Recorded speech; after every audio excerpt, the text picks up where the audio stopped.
Hello everyone! What are you looking at? Today is Friday guys, December 1. Happy December! First day of December! Lapit na talaga yung Pasko. Today is Marie France Day. Finally, babalik na ako sa Marie France. I don't know. You find the enemy? Since pinayagan ako ng doctor na ay gamer dali. Make it quiet, make it quiet. Dead. Dead na enemy? So, ayun. Nagpa-schedule na ako ng mga treatments and ayun, later 1 PM guys. So, alas 12 na. So, kailangan ko nang pumunta ngayon kasi medyo traffic. Friday pa naman ngayon. And then, kasama ko rin si... Uy, di talaga ako nalilate no kasi nag-motor ako. Malabang si Leia. Kasama ko si Leia later. Sabay kaming magti-treatments. Consultation tapos treatments. So later i-consult muna namin yung doctor ng Marie France kung anong mga treatments yung gagawin sa amin na mas mabuting, mas effective treatments para sa goal namin. For example, ako gusto ko mag-weight loss. So may free consultation yung Marie France doon guys. Meron silang doctor doon. Sabihan nyo kung ano yung goal nyo. So, sabihin nyo kung weight loss ba or kung gusto nyo mas gamit yung arms nyo, yun yung mga target areas nyo. Kung anong target areas nyo, yun yung ipapafocus nyo. So, yun din yung gagawin sa inyo. So, ako more on weight loss. Kaya, alam ko yung gagawin talaga sa akin is yung FMS Elite, yung irarap ka sa malamig. Kasi yun yung mas mabilis na nakakapayat. Proven and tested ko na yan even before nung hindi pa ako nagbubuntis, nung nanganak na ako kay Khalil, ayun. So, yeah. I'm very excited kasi mahigit 1 year din. Kasi nga, nabuntis ako, 9 months. Tapos, nung kay Kelsey ba, nabuntis ako kay Kelsey, 9 months. Sino nakabuntis sa'yo? Ewan ko, sino nakabuntis sa akin? So, ayun. Ganda ko today. Pero magmamotor. At apit mo nito niya itong Korean. Masa to? Hindi ito na ito ba? Maka to sa AS Fortuna. Sa Pudlan ba? Ay, basin nagagtao kay Friday niya. Ano na, mga alas 5 na kami matatapos yan kasi multiple treatments eh. So, pero yung sure naming pupuntahan is Yaw Yaw. Kasi nga yun, meron silang card, diba? Yung free Yaw Yaw. I-claim 1 namin. year supply. 1 year free yaw-yaw. Once a week. I-claim namin ni Leia. Kasi nasa tapat lang naman yung Ayala. Sayang. Hi, Mi. Hi, guys. Hahanap ko yun. Hindi ka na, dayon. Hindi pa. Atay ni mo. Ay, gusto niya agad-agad. May, imagine na, nag-gain of weight ang babae for 9 months. Niya, ganahan ang mga tao. Gusto ulit ng mga tao na pumayat yung nanay in just a snap of a finger. Imagine, 9 months ka nag-gain ng weight. Tapos, gusto agad, after panganak, wala na, payat na agad. Pag sure, hindi yun ganun kadali. Kaya, kailangan siya sabayan ng diet, which is what I'm doing. Nina? Dapat exercise. Ayoko kasi mag-exercise. Kaya sa mga ayaw mag-exercise, Marie France is the key. Yung exercise ko is pagpapadede lang naman. Tapos, ayun, nag-cut na ako ng rice. Half rice lang, if kaya. And Nagubudre guys. Gagira. kalam talaga may gira dito. 12 seconds later. Finally! Nandito na si Sazibas. Sobrang happy kami guys kasi nakabalik na. After mahigit 1 year. Parehas pa kami ng shade. Guys, mura jud ko may buntis kinapabot jud ko niya. Ako bawa ko kay tambok na kay.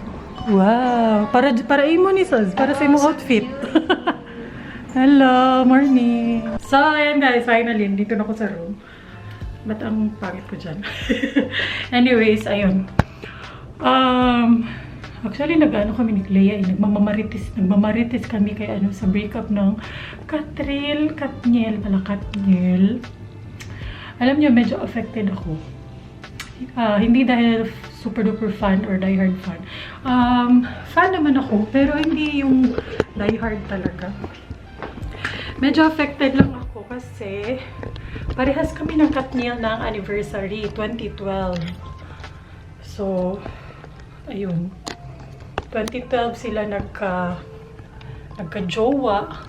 Kami din ni My Loves, 2012 kami nag-simula yung relationship namin. So parang duwan-duwan na ba? Pero kami ni My Loves, nagkadayon man mi. Nagkatuluyan kami.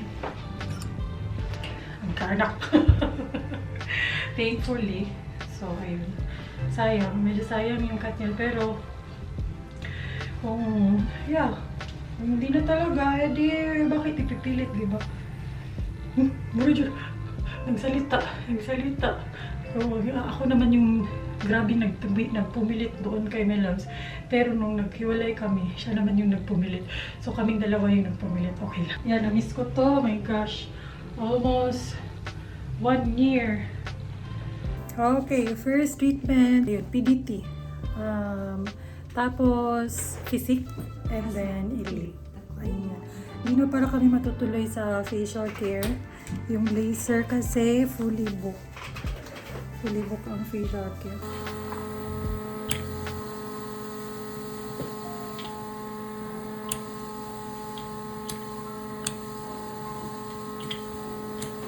Hindi ka kaya na maduk.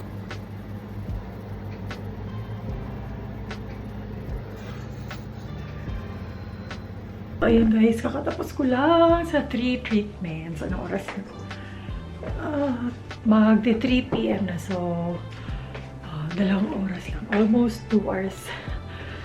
So, meron pa kaming konting oras ni Leia mag-mall, mag-me time, para nga masulit namin yung paglabas namin ng bahay. So, ay, grabe, sobrang lamig. Ito yung FMS Elite. Yung i-wrap ka sa sobrang lamig, makaka-burn ka ng 1,000 calories. So, yan. Ang bilis nito makapayat talaga, promise. Sabi ko nga, meron akong love-hate relationship with this treatment. Kasi, sobrang bilis niya makapagpapayat. Pero, siya naman yung parang kailangan mo talagang tiisin kasi hindi siya masakit, pero sobrang lamig lang talaga. As in, to the point na parang, pupula-pula na ako sa sobrang lamig. Kaya every time talaga na pumupunta ako dito ng Marie France, nakikita nyo, naka-jacket talaga ako. Kasi, alam kong sobrang lamig. Siling. Inubo lang ko ang hangin. Ako nag-jacket siya ko. Ayan, dito siya sa FMS Elite Base. Parehas kami 3 treatments. So, ayan. Parehas lang ng kwarto. Sabay-sabay tayo. Ganito siya. Ayan. May ganyan sa chan mo and sa legs mo. Pero ayan nga, sobrang lamig talaga guys. Murag akong tiil ba? Murag na yung mga manusok sa katugnaw. Kasi siguro bigahe. Ayan. Ito yung machine nila. Kani nga. Nice. Guwapa kayo, butanganan. Okay.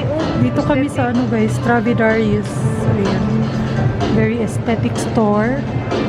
Tapos meron din siyang mga perfume.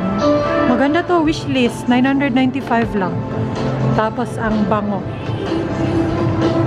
Meron din mga wallets. Pwede na kaming kumain kasi 1 hour na nakalipas after ng treatment. So, ayan. Dito kami sa KFC. Kasi hindi pa ako nagla-lunch. Nana! Imuhasad, Nana! Hindi pa kami nagla-lunch. So, lunch and dinner na to. Very late lunch. Kasi 4 PM. Yan yung in-order ko. Zinger steak. Yan yung favorite ko sa KFC. And then chicken. French fries. Meron kasing tumitingin sa akin while nagbablog kaya nahihiya ako. Same lang pala kami ng order. Gahaman sa gravy. Uy! Gutom yarn. College. Meron ko din yung pagkakuan sa tindera. Susubo. Malina yung mga tubig, no? Kayo to, no? Okay. Malimit tayo mo. User pa sa dito. Ano na ako sa peka? Ayan, try namin dito guys, sa Tummy. Gusto namin sa Yaw-Yaw kaso sobrang haba ng pila. Kaya dito na lang. Pare-parehas lang naman sila. Or yogurt. Wala nang iba po. Yes, ma'am. Granola na lang niya, Biscoff. Granola almond berry. Biscoff. Dahil ng syrup kay Biscoff. Yan yung sa akin guys. So So, meron siya mixed berries, granola, and then Biscoff. Ayan kay Leia. Biscoff din. Ito kasi yung masarap talaga na sauce. Yan. A few moments later. Ayan guys, nakauwi na ako. Actually, kanina pa, 1 hour ago. Pero nilaro-laro ko lang si Khalil kanina sa kwarto. Si Baby kasi natutulog na kaya hindi ko na napakita sa inyo. Ayoko nang disturboin kasi baka magwala pag ginising ko. Namiss ko si Kelsey. Gusto ko sanang halik-halikan pero natutulog na siya kaya tiningnan ko na lang. Anyways, ayun nga. I'm home. So, nakapag-jebs na nga ako. Resulta ng Marie France. Ang traffic. Grabe. Sobrang lala. Naalala ko Friday pa lang ngayon. Kaya, ayun. Tapos, payday pa kahapon. Kaya, ang lala ng traffic talaga. On a normal day, parang mga 20 minutes away lang talaga yung Marie France sa akin. 20 to 25 minutes, hindi yung traffic. Pero pag traffic, ganito, 45 minutes, ganun. Hindi naman, parang OA naman yun. 40 minutes siguro, ganun. Malala na yun kasi na times 2 yung regular biyahe time na 20 minutes, naging 40 minutes. Ano pa ako niyan guys naka-motor. Paano na lang yung mga sumasakay sa kotse, no? Anyways, ayun. Ayun nga, galing kami hindi na ako nakapag-vlog sa H&M, sorry kasi naninita na yung ibang guards if mag-vlog. Ewan ko bakit. Pero pag mga ganyan kasi, nahihiya na akong mag-vlog pag nasisita ako. Katulad sa sa SNR or Landers, grabe, paano kami dyan mag-vlog? Patago-tago. As in, tina-timing namin na walang guards, walang mga employees. Kasi bawal mag-video, bawal mag-vlog. Ewan ko bakit. Pero yung sinisita nila is yung camera ko lang naman. Pero pag cellphone yung gamit ko sa pag-vlog, hindi. Kaya, ayun, one hack sa mga vloggers dyan. Sa mga SNR, mga Landers, ayun, pwede sa cellphone na lang. Para hindi kayo sitahin. So, ayan, ano tayo guys, H&M haul. So, wala talaga sana akong balak na bumili sa H&M kasi kakabili ko lang yung kay Khalil. Pero naalala ko si Baby Kelsey, yung mga leggings na binili ko sa kanya last time, medyo kinakalakihan na niya, nalalakihan na. Medyo sumisikip-sikip na. So, sabi ko kay Leia, punta tayo sa H&M, daan lang tayo. Titingnan ko kung may magandang leggings para kay Baby Kelsey para may bago siyang leggings. Tapos yung pinili ko na din na size is yung magagamit niya ng mas matagal. Anyways, ayun. Naka-sale sa H&M kanina guys. May mga sale. Ito yung mga nabili kong naka-sale. T-shirt. 100 pesos na lang. Ayan. Ayan, 100. Mga simple na blouse. Tapos plain white lang siya. Ayan, dalawa. So, binili ko na lang kasi ang ganda talaga ng tela sa H&M. As in, kung mafe-feel nyo lang to guys, sobrang sarap sa balat. Kaya, fan talaga ako ng H&M. Lalo na for kids kasi maganda yung tela. Hindi magiging irritable yung mga babies nyo sa tela nila. Tapos, ay 100 pesos lang. So, ginab ko na. Super sale na kasi yan yung mga ganyan. Tapos, ayan, ito yung leggings na binili ko. Di muna ako bumili ng madami kasi wais ako guys sa mga ganyan. Madaming maganda sa mall pero alam ko kasi na mas madami online. Mas madami online sa app nila. Tapos, mas malaki yung discount. Lalo na ngayong 12/12. Nakabili na kasi ako nung 11/11. So, pero more on kay Khalil yung nabili ko. Tapos, hindi pa kasya yung iba kay Baby Kelsey. So, ngayon yung binili ko is yung kakasya talaga sa kanya. So, yung aanohin ko na lang, bibilhin ko sa 12/12. Doon na, sa 12/12 na lang ako mas mamimili kasi I think 20% off, something like that. Malaki na yun. Sobrang laking discount na yun kaysa bumili ka ng regular price, diba? Ito, regular price to. Pero ayun nga, matagal niya itong magagamit kasi 6 to 9 months. Ayan. So, ito yung binili ko. Ayan, leggings siya.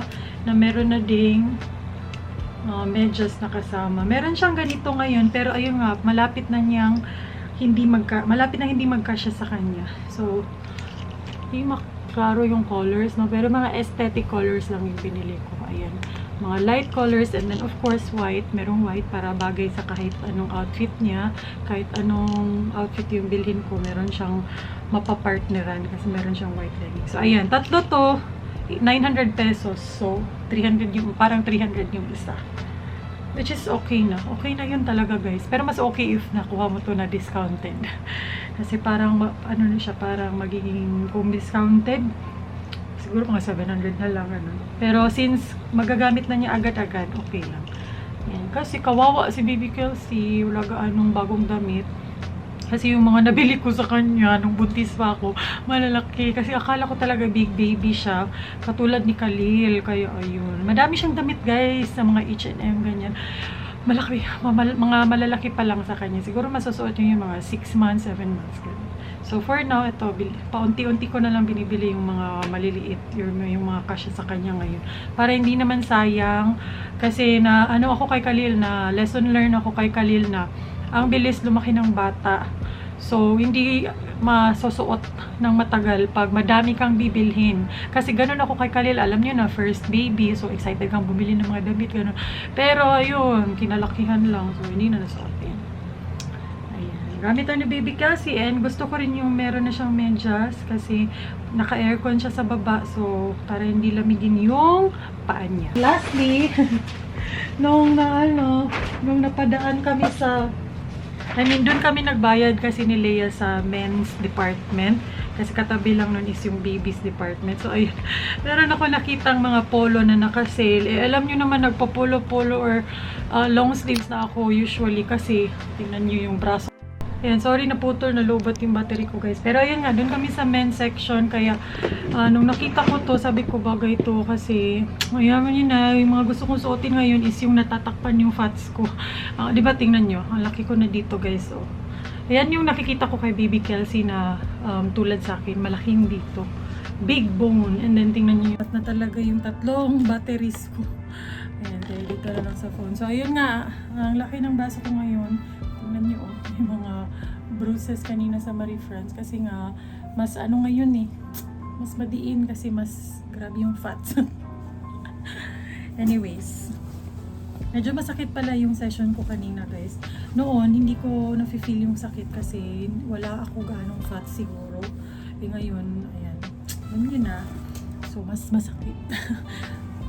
Tolerable naman pero mataas na yung tolerance ko kasi. So nung nasaktan na ako, doon ko nasabi, ay masakit na to kasi noon hindi ako nasasaktan. So ayan, nakita ko to sa men's section, naka-sale, 500 pesos na lang. Men's section siya, pero para siyang pang babae. Pwede pala, pwedeng pang babae. Ayan. Pwede to pang cover up. Ayan, mga uso-uso ngayon, di ba? Tapos ang ganda ng color. 500 pesos na lang. Partner mo dito is tank top, tapos shorts. Ayun. Okay. Diba? 500 pesos na lang. Mahal kaya to sa sa H&M. By the way, guys, may papakita ako sa inyong video ni Catherine Bernardo and Daniel Padilla. Oh my gosh, naiyak ako. Nung jumijebs ako kanina, pinanood ko. Naiyak ako kasi para akong nakarelate. Hi guys! Hi!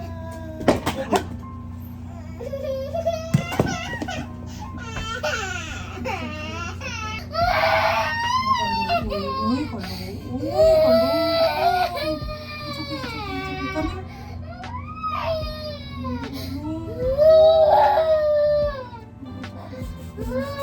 Nasa sakit?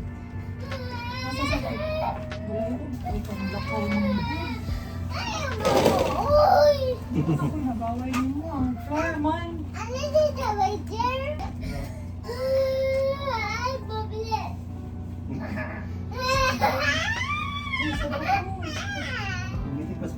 Ano ko lang yung line niya doon na parang sinasayang niya lang daw yung ilang years ng buhay niya sa relasyon na yun, tapos mapupunta sa wala. Ayun nga, napunta talaga sa wala. Yes, baby! Alaban! Bata pa naman si Catherine, pero ayun nga, sayang yung 11 years na ng buhay niya. Ginugol sa taong hindi pala yung makatuluyan niya. Pero anyways, okay lang yun kaysa naman makatuluyan niya tapos hindi pala deserve na makatuluyan. Ayan, sa phone tayo ni Melos mag-ano kasi dito ko ipa-play yung video. Makahilak dyan ko, pagtanaw na ko, nalibang. Ka-relate ko sa una, sa kong ipagdaanan. Ikaw, Daniel Padilla mo ka. Siya pala yung sumulat ng mga linya niya. Pagod na ako. Sabihin kay mama Si Catherine nag okay lang ako. katong previous movie. Pagod na ako bumasa. Na sana pag-isip ko, bumalik na yung primo na minahal ko.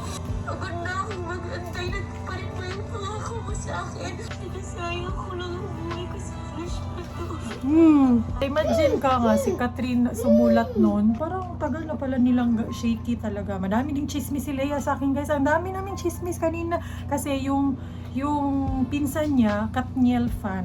As in, avid fan talaga. Issue is cheating, ganon. Kaya napuno na daw si Catherine Bernardo. So ayun nga yun, sabi niya sa movie na pagod na daw siya na intindihin. Guys, believe it or not, dumaan ako dyan. Daniel Padilla. Pero yung difference lang namin ni Catherine is, pareha pa dyan ta nga 11 years. 11 years din kami ng Melos. Mag 12 years. The difference lang is, nagkatuluyan kami ni my loves, nagkaanak. Nasakpan ni Catherine, tapos parang pinatawad niya. Ay hindi, yun yung last straw pala. Nung nalaman ni Catherine na may nangyari sa kanila, nung babaeng yun yung reason na nag-break na talaga sila. 6 months ago na daw yung breakup, ngayon lang in-announce. Tapos si Andrea Brillantes, lately lang daw yan, after na sa breakup. So parang hindi siya matatawag na kabit. Ewan ko kung anong totoo, pero yan, puno na yun si Catherine kasi lahat naman ng babae pagdating sa ganyan, nagpapatawad pero aabot talaga sa point na mapupuno ka talaga, as in enough is enough, ganun. Buti na lang si Melos hindi na ganun. Nakaka-relate ako dun guys kasi nga si Melos ganyan noon, believe it or not, sobrang pasaway, as in pasaway. Pero umabot din ako sa point na parehas kay Catherine ha. Wow, Catherine na talaga ako. No? Na gumive up talaga ako. Kaya naghiwalay kami ni Melos ng ilang buwan. Pero ayun nga, nagbago siya. As in, totally bago talaga. Kaya, ayun. We're here now with this chikiting. Nandito kami ngayon, nagkatuluyan at may ganito na. May ganito na. Asa ang cellphone? So, ayun. Balik ko na cellphone. First, i-end ko na yung vlog, guys. Thank you so much for watching this vlog. B, can you say goodbye, guys?